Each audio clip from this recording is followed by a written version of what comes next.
Pandian store சீரியல்ல அடுத்து வர எபிசோட்ல கதிர் வந்து ஹாஸ்பிட்டலில் ரொம்பவே டென்ஷனாக இருக்காங்க. இந்த பக்கம் ராஜி இருந்துட்டு, மாமா எனக்கு இப்போவே எங்கள் அப்பாவை பார்க்கணும் போல இருக்குது, நான் போய் அவரை பார்க்கட்டுமா அப்படின்னு சொல்லிட்டு கேட்டுக்கிட்டு இருக்காங்க.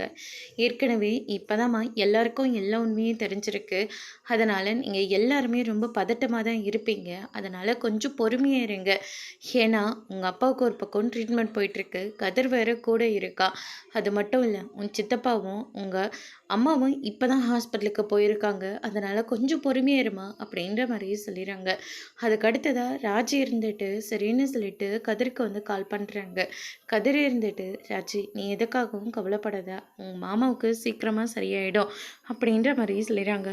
ஏன் கதிர் என்கிட்ட இவ்வளோ பெரிய விஷயத்த நீங்கள் மறைச்சிங்க அப்படின்னு சொல்லிட்டு கேட்கவும், அதுக்கு அடுத்ததாக வந்து பார்த்திங்கன்னா, இந்த பக்கம் ராஜு பேசிகிட்டே இருக்கிற போது குமரவேலும் சக்திவேலும் ஹாஸ்பிட்டலுக்கு போன உடனே கதிரோட சட்டையை பிடிச்சி பயங்கரமாக சண்டை போடுறாங்க.